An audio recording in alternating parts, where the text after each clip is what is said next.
That's what you're here to find out, obviously, on First Pitch. And we're going to be talking St. Louis, Atlanta, Cincinnati, Washington, D-backs, Cubs, White Sox, Royals, Astros, Mariners, Orioles, Rangers. All those games and more coming your way here, and joining me to break them down. It's the team that we headed into the All-Star break with.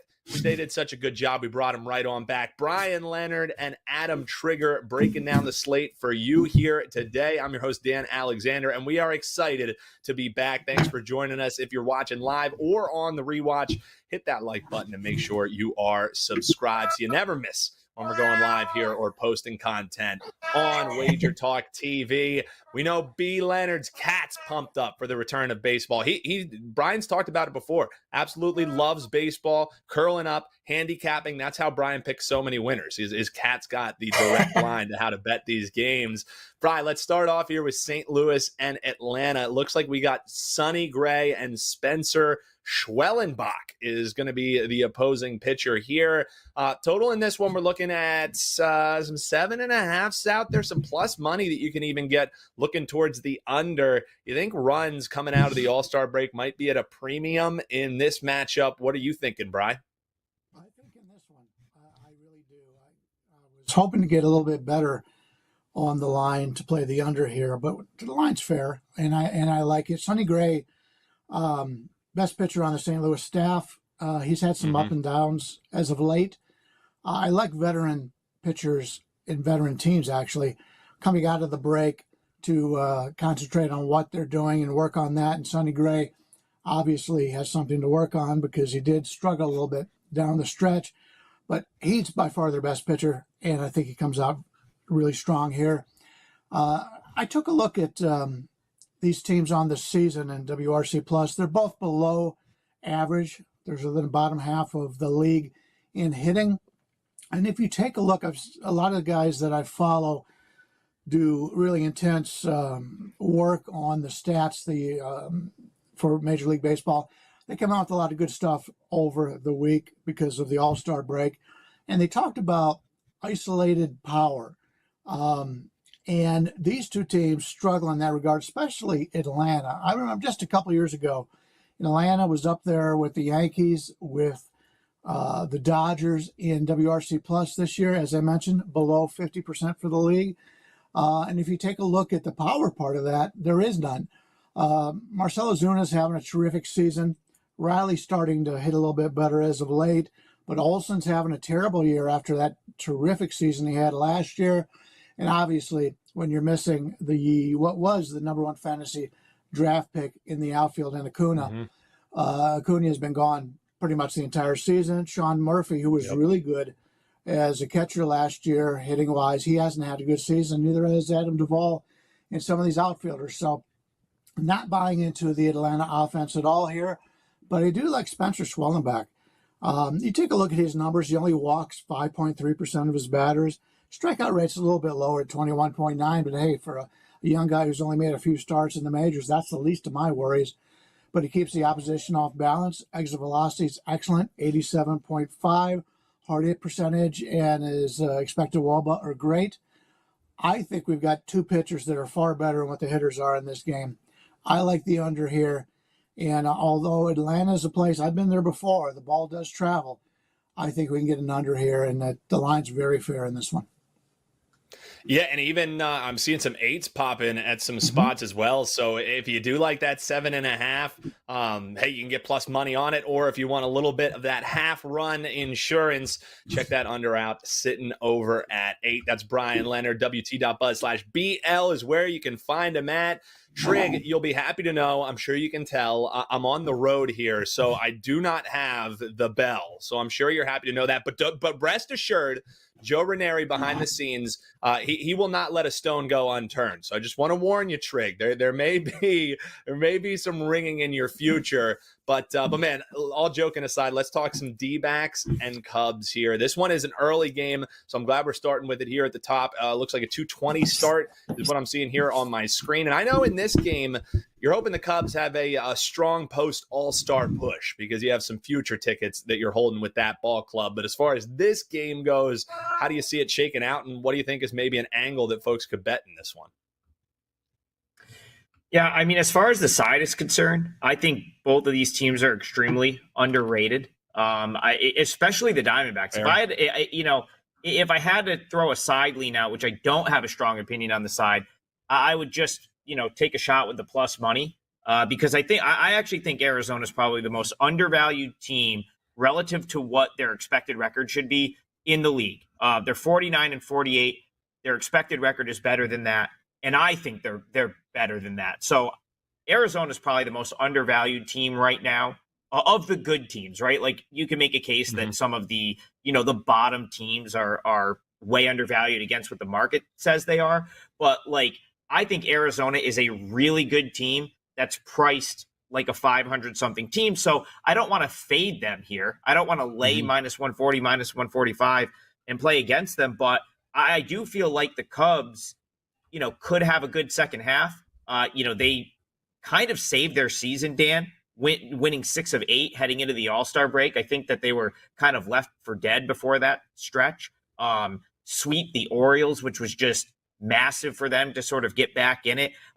This is a team that just hadn't hit at all with runners in scoring position. They finally started to get some of those hits, some of those timely hits, put up some crooked numbers, which is, kind of where I'm going here in terms of, looking at a total that I think is quite low at 7.5. Now, Arizona's offense has been rolling, and I don't think that's a fluke. This team, Dan, has put up double digits 10 times already this season.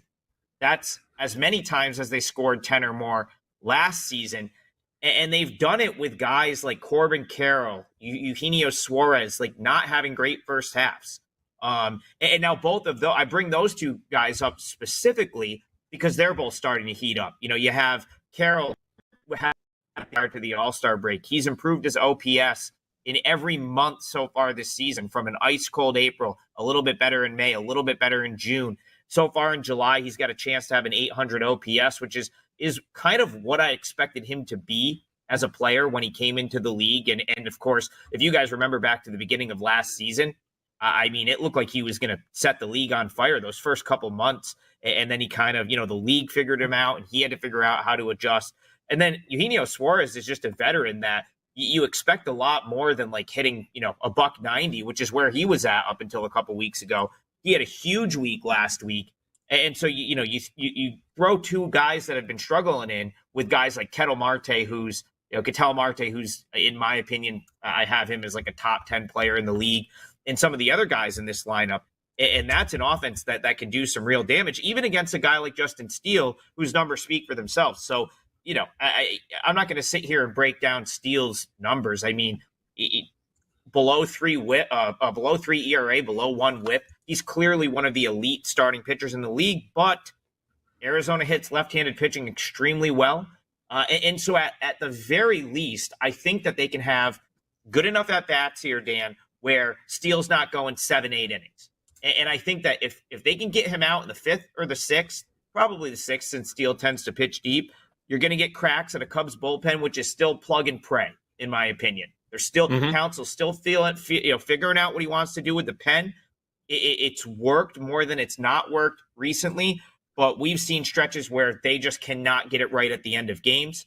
And so that would be where I could see Arizona sort of doing their damage. Now, the Cubs, like I said, they're hitting more. Ryan Nelson is a guy that I personally like, and I think that he is more that like what we've seen from him the past 3 starts, but he still can get he can blow up. We saw it against the Twins. We've seen it at a couple of different scenarios this year. He does give up contact. And like I said, the Cubs were just due to knock a few in with runners in scoring position. So, the D-backs bullpen has some really good options, but Seawold's looked a little shaky of late. This total is 7.5. I would be surprised if both of these teams don't get to 3. And so you start to do the math there. If you can get 3-3, then you're guaranteed 4-3, right? And I just wouldn't be that surprised to see a crooked number or two, or to just see something like the Diamondbacks blow this open at some point because of the way that they've hit the ball of late. So 7.5 felt low. I typically don't have strong opinions on totals, but this would be one of the, I'd be willing to play against the market here and take the over 7.5. So we got one under 7.5 out of our man Bryan Leonard. We got an over from Trig here. Trig, a quick follow-up from you. We got Richard Lockhart in the chat. He was talking about Cubs money line in this one, and he was also taking a look at some pitcher props. You mentioned Steele potentially going a little deep. Could him going deep potentially be correlated with over on his strikeouts? Again, if you're playing in over in a game, you think maybe the pitchers can get got in this one, obviously. But 4.5 is the number that our man Richie L is seeing. And shout out to the chat. If you're joining us live, make sure you hit that like button. Hop below in the comments. Let us know what totals you're eyeing this evening. And don't worry, we got some money line plays, some run line plays coming your way. But any thoughts there on Steele's K's before we roll on here to another game? Yeah, I would play anything Steele related under, because I want to rephrase something. I think he will battle here potentially to get to 6th innings, but I don't think he's going to go as deep as the market suggests he will, right? Like, we've seen some Steele starts lately that he's gone. He had a complete game, a few weeks ago. I think his last one, maybe he went 7. So he's had some really good starts mixed in there where he's just been totally lights out. The point I was trying to make is, even if Arizona can't blow him up, I think they have competitive enough at-bats against him where he's out in like the 6th or out a little bit earlier than we've seen him. And that gives us maybe 3 innings to go at the Cubs bullpen, which has been very shaky at best. Both of these teams rate out in the bottom third of the league in bullpen, just metrics across the board. So you probably got some runs late here. If you don't get them early, you're probably getting them late, is the way I see this one. Yeah, that's Adam Trigger, WT.buzz/AT. You can check both of these guys out at WagerTalk.com. We'll talk some deals that we got going over there a little bit later. But let's keep on rolling. And Bry, want to get your thoughts here. Astros and Mariners. Richard, who we just answered that question for, was saying this was an under that he was eyeing. Hunter Brown, Louis Castillo. Lowest total of the day is what I'm seeing on the WagerTalk Live odds screen. Looks like a 7 in this one. This is obviously the nightcap here. So, hey, maybe some sleepy bats here for the final game of the evening. Is that how you see this one shaking out, or did not really much jump off the page for you, Astros and M's?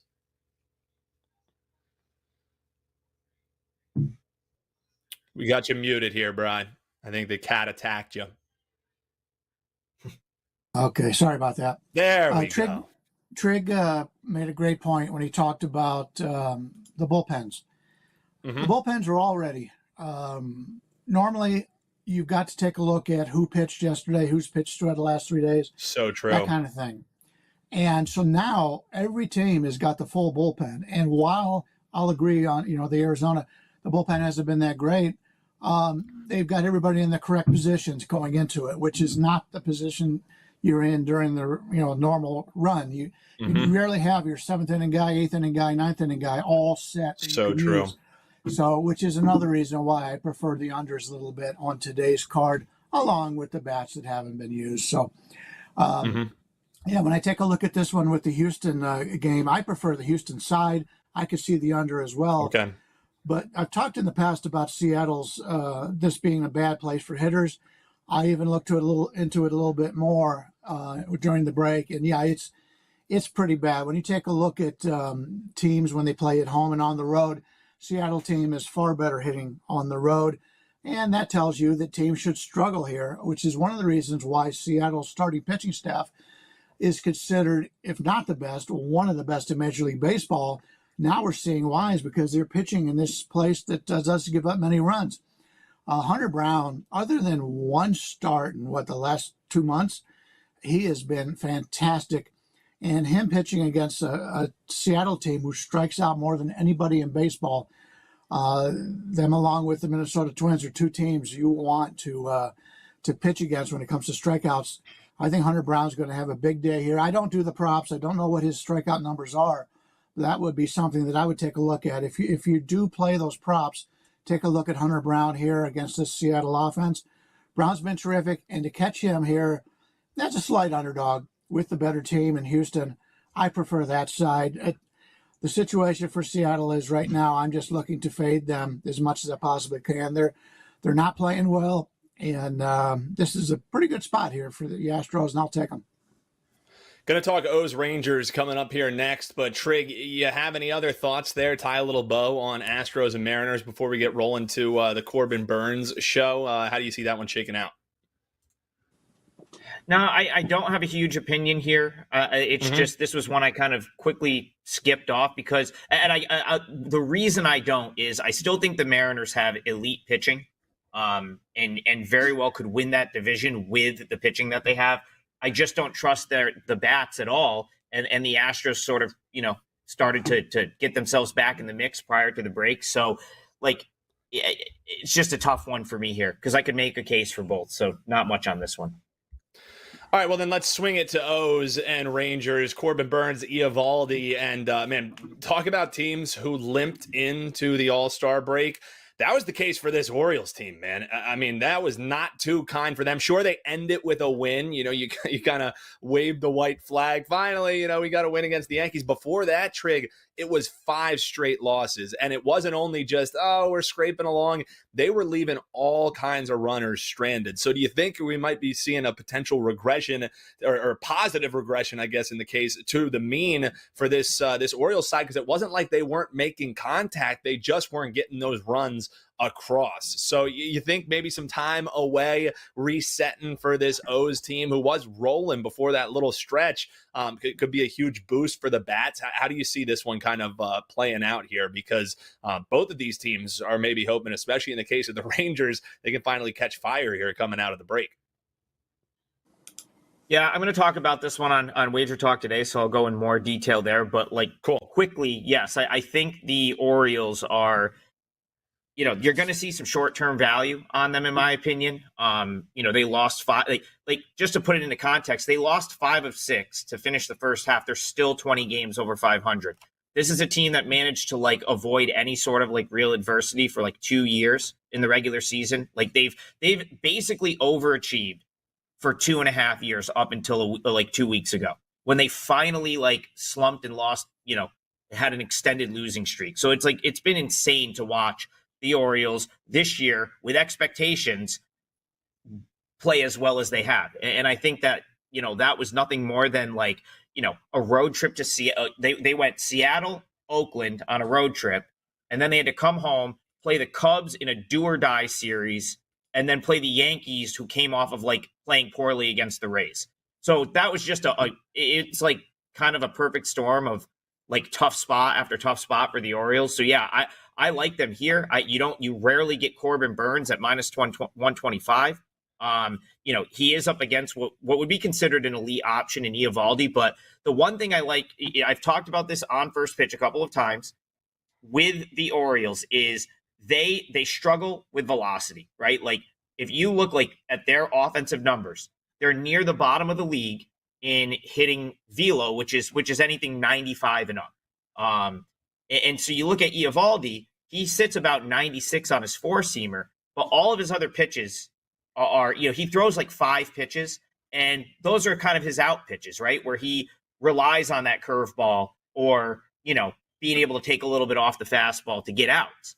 And I actually think that that's going to work to his detriment here. I think the Orioles are going to be prepared for some of the off-speed stuff, maybe the curveball in particular, since everyone on this Orioles team seems to hit curveballs 450. It's just, if you watch this team play, you hang a curveball, it's hit off the warehouse out in right field typically with them. So I actually like this matchup for the Orioles. I think you're getting a great price on Burns, and this is definitely one of the better things I see on the board today. Nice breakdown there from Adam Trigger. Again, he'll give a little bit more in-depth thoughts there coming up on Wager Talk today. That's right, folks. Coming your way, we got Gianni the Greek, Adam Trigger, Art DeCesar joining Teddy Covers and the Prez coming up here on Wager Talk today. So don't go anywhere once we're done and we shut it down here for the day, heading on into the weekend. Still got live content coming your way alongside some single game breakdowns. If there's a game that we didn't touch upon here, you can probably find it still at Wager Talk TV for tonight's loaded MLB slate. Bryan, before we get into best bets, we're going to be talking Cincinnati, Washington, and White Sox and Royals. And longtime listeners might know what we're betting in White Sox and Royals with my man Adam Trigger here on the dais. But before that, a game that keeps coming up here in the chat is this Mets game, excuse me. Miami sending up Cabrera. We got the lefty Manea for the New York Mets. We're looking at 8 pretty much painted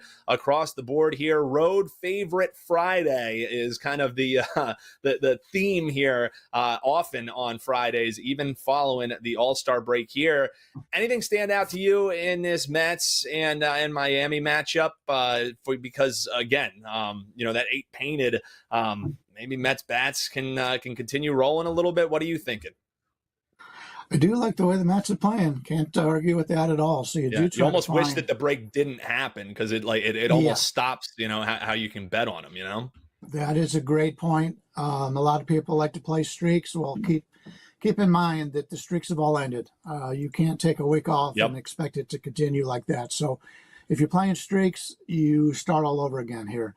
I prefer the Mets side here. I prefer the pitching for the Mets, but I can't get behind either one of these teams because of the line. It's a little bit higher than what I would make it here on the Mets. Cabrera's not a bad pitcher, but he gives up a 15.3% barrel rate, which is extremely high, and he walks a lot of batters, and you just cannot do both of those things. Now, granted, he plays in a great pitcher's park in Miami, so it may not affect him in this one, but it's not something I'm looking forward to do, is playing him in a hitter's park, which he's in this league. You go out in just as many hitter's parks as you do pitcher's parks. So I prefer the Mets side here. I think the starting pitching has been better in this regard, and I do prefer the starting pitcher in this one for the Mets, but can't get there with the line. The line's just not low enough. It's current. I'm looking at currently here for the Mets 129. If I get a 115, I'd play it. I think there's value there, but at this current number, I don't see any. Yeah, and I mean, we are seeing some money kind of split on this one, so I don't think we're going to be seeing any minus 115s. I think, honestly, if anything, you're going to see this climbing higher for the Mets. Would you agree with that, Trig? Anything stand out to you in that one before we roll with some best bets? Well, yeah. So, I mean, I hope it climbs higher because I was hoping to get the Marlins in a situation where the plus 1.5 was cheap. Sometimes, so this game is in Miami, and sometimes you'll see that happen with, you'll get a discounted plus 1.5 on the home team, right? Like the books always juice up the plus 1.5 when it's the away team because like it's not rocket science at this point that you kind of get the extra at bat, and so that's usually priced in. Minus 150, way too expensive. I guess my reasoning, and this is one I'll probably talk about on WagerTalk today too. I was just trying to pick different games since I'm on both shows today. I do like Cabrera, like definitely more than, and that's what I'll go on into detail at WagerTalk today. Like I thought he was throwing the ball great in Jacksonville during his rehab, and he kind of came back up, had a really bad outing against the Reds, but it's like, I wonder how much of that too was just like last weekend before the All-Star, before the first half. It's been a long first half, probably like a 90-degree day out, if I remember correctly, in Cincy. And it was just like, you could just tell the Marlins that whole weekend, you could just tell that they were not interested really in competing. So, even though the reason I guess I gravitate to the Marlins, Dan, is I still think that this team may come to play a little bit in the second half. I want to see a lineup here. That's another thing. I'll definitely want to see a lineup. They have some nice pieces at AAA that I think are going to start to intermix with the big league team since they're so far out of it. So I could see the Marlins being like a somewhat profitable team in the second half this year. You're always going to get value betting on them. Remember, this was a team that made the playoffs last year. As insane as it is to think that, they're not going to make the playoffs this year, but they could be a sneaky team in the second half. So I'll have my thoughts better organized for this one on WagerTalk today. But yeah, I think there's value with the Marlins. These teams tend to play each other tough. It's a divisional, matchup, and Cabrera I think has some upside. So Marlins is the lean. Another little tease your way there coming up for Wager Talk today. As I said, Gianni the Greek going to be joining alongside Adam Trigger. So a terrific show heading on into Friday's MLB slate, which is a hefty one. But I know you're wondering, well, I got Bryan on here. I got Adam Trigger on here. What are these guys' best bets here tonight? You want the true ones? Head on over to wagertalk.com and wt.buzz/deals will find you a way to make some great savings while riding with these guys and getting yourself some winners. But as far as the free plays go, let's get into them. And Bryan, happy fade Patrick Corbin day. That's right. Patrick Corbin's on the bump right here post All-Star. That's pretty exciting as Cincinnati is visiting Washington. We talked about some of these road favorites here. So we're starting the latter half of the season with a 1-9 record here for Patrick Corbin. Frankie Montas going to be on the bump. So I'm wondering for you, how are you looking to bet this one, Bri? Is it as simple as we're celebrating accordingly and we see Corbin on there and we're fading, or there's some other reasons that you think Cincinnati might be worth a look today? Before I get to my breakdown, I do want to tell you I have 5 plays already up for today. I've got a 4% play, 28, 7, and 1, 80% on a 3% and higher. And right now, we've got some great specials going on right now. If you're looking for the entire day, or even if you're just looking for the 4% play, you're probably better off buying these packages out there. The long-term packages save a lot of money. Number one in Major League Baseball the last 30 days in net profit. Number one the last 60 days in net profit. Finished number 3 last year in net profit in Major League Baseball. So seeing things well, everything's going great. 5 plays today, including a big 4% play, 80% run on those big plays. I'm going to take a look at this game, as you mentioned. Rare chance to go against Patrick Corbin is in a favorable price here. In our opinion, he's the worst regular starter in Major League Baseball. His advanced stats prove that. His pitching run value is in the first percentile in the league. His fastball run value is in the first percentile as well. First percentile means the worst in the league. 100th percentile means the best in the league. He's a long way from that. He has a 5.57 ERA, 1.54 whip, but it's hard to believe, but his expected ERA is actually higher at 6.29 the last 3 seasons. His expected ERA has been 6.29 this year, 6.16 last year, 6.41 the year before, and yet he continues to get starts in Washington. Somebody's got some naked pitchers. That's all I got to say. But the Nationals have been hitting a slump offensively, as you mentioned. They're not hitting the ball well. This is a team I like the over in the season. Time to bring up these young guys. Get these veterans that stink out of there. They're just burning up innings. Time for them to think like a major league team and bring up some of these guys that got in the minors, because they got some good players down there. Frankie Montas slowly returning to previous levels after not pitching regularly since 2022.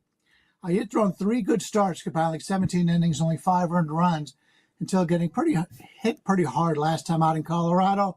But that's the altitude of Colorado. It's a different ballgame in Colorado than it is anywhere else, so that could be excused. The Reds are a better hitting team and have, in my opinion, a sizable pitching advantage here. And the line is very fair to go against Washington. Give me Cincinnati as my best bet on the show. Cincinnati money line, says our man Bryan Leonard. Hop below in the comments. Let us know what your best bet is this evening or afternoon. We got a 2:20 start coming in MLB action. Trig, it was almost ceremonial. You know, we get you back on here post All-Star break. White Sox are playing the Royals, and folks probably know how we're looking to bet this one, riding with our man Adam Trigger. The Adam Trigger special, as it is known here. White Sox run line. Make the case for us, Trig. Yeah, I mean, listen, if you've watched this show, when we've talked about the White Sox, without a doubt, we've picked more winners than losers. I mean, like, it's kind of a running joke, but I've kind of nailed this team from an ATS perspective, if you will.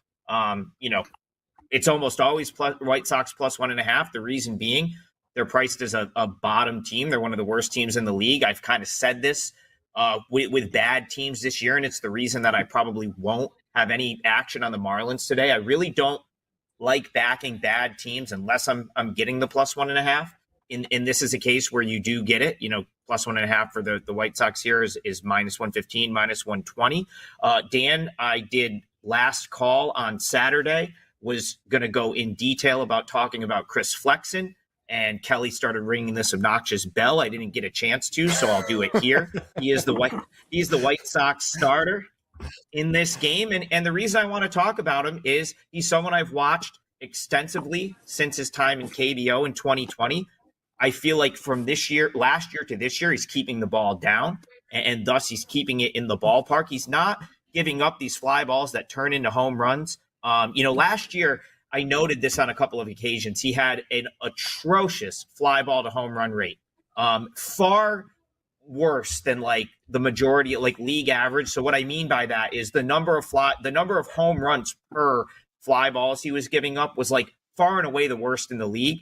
I think some of that has to do with randomness. I think some of that might have had to do with the fact that he played the second half of the year at Coors Field in Colorado after he got let go by the Mariners and picked up by the Rockies. But one of the things that I think has really benefited him this year is he's just been in the rotation right from the start. Last year in Seattle, he kind of didn't make the rotation out of spring, settled into the long relief role. Then guys like Robbie Ray and a couple other guys got hurt. Suddenly he was back starting games, struggled in that role and sort of never got going, if you will. And then the Mariners cut him and he ended up in Coors Field, which was just not a good situation for him. So he's been able to start every fifth day and he's really settled in nicely. 4 of his last 5 starts are quality starts. And the only one that wasn't, he went 5 2/3 and gave up 4 runs against the Dodgers. You could almost say that that's, just as good, if not better, as some of those other, 6-inning starts where he gave up 3 runs or less. And so I look at him going back to 2020, where he was dominant in Korea, one of the most dominant pitchers in the KBO that year. 2021 and 2022, almost identical numbers with the Mariners. 3.61 ERA, 1.25 whip in 21, 3.73 ERA, 1.33 whip in 22. And he didn't miss a start. He made 30 plus appearances in both of those seasons. So that's really consistent. Those are excellent numbers for a starter in Major League Baseball, which makes me look at last year as a fluke. I just think that he was in a tough situation last year, moving team to team and of course pitching at Coors Field. And so I just think that he's starting to look more like the Flexen that we saw from 2020 to 2022. And I think there's some value there. As far as the Royals are concerned, I love this team, in general. I think that they are, the lineup is very underrated with the fact that they have great exit velocity. Bobby Witt's one of the best players in the league at this point. But I still can't get behind Michael Wacha as a elite option, the way he's being priced here, minus 220 or whatever it is. He's totally turned it around the last 2 years, but if you've watched him lately, there's still a couple of starts where kind of labors through 5 innings. The Cardinals game and the Guardians game are the ones that stick out to me. Gave up 7 hits in both of those games. I just don't think he's the elite option. I'm willing to play against that. And then finally, this feels a lot like White Sox Twins. I think we talked about it on First Pitch last week. I actually had a 4%er in White Sox in the game 1 of the doubleheader against the Twins. I'm almost certain we talked about it on the show. The White Sox are 1-6 against the Royals this season, 2-5 against the plus 1.5. But 4 of those losses are 0-0 in the 7th. They ended up losing 3-0. White Sox leading 3-2 in the 7th, lost 5-3. A 2-0 loss in a game where I think Lugo fired an 8-inning gem. And a 2-1 lead in the 8th where they lost 4-2. I mean, for the White Sox to not have a better outcome against the plus 1.5 against the Royals when they're consistently taking leads into the 7th or 8th inning is just, I think, a little of, unlucky variance for them. So overall, these 7 games, I think, have been closer than what the record would suggest. And because of that, I think there's some value on the White Sox. You are getting the extra at bat in this situation. Royals are going to have to win it in 8 innings, essentially, by 2 or more runs. So White Sox plus 1.5, something I'm considering for today, and it'll be my best bet for the show. Plus the 1.5 shocker there from Trig. But he backs it up with the reasoning why. Hop below in the comments. Let us know what your best bet is today. Trig giving you the White Sox as the free play here on the run line. And Bryan Leonard looking at Cincinnati against Washington money line. Like I said, hop below in the comments. Let us know what your best bet is. King the Boxer been dropping in his best bets, and he's looking at Dodgers. Says Dodgers 100% lock, money line, guaranteed, not missing. Well, I hope that you at least waited on that, because the thing opened at 140. As we've been on air here, we've seen that tick down at some of the sharper shops to all the way to minus 117. So the market disagreeing with our man King the Boxer. Best of luck, though, King, and let us know what your best bets are in the comments below. Shout out to Trig. Shout out to Bryan Leonard. Trig going to be joining you just about 25 minutes from now live on WagerTalk today. So don't go anywhere, folks. Stay tuned right here. On the way out, make sure you hit that like button. If you haven't already, subscribe. And if you hit that little bell, you're going to get notified anytime we go live here on WagerTalk TV. Best of luck to you this weekend. Happy MLB is back. We're going to be rolling on through the end of the season right here on First Pitch. And until then, folks, best of luck. And we'll see you Monday right back here on First Pitch.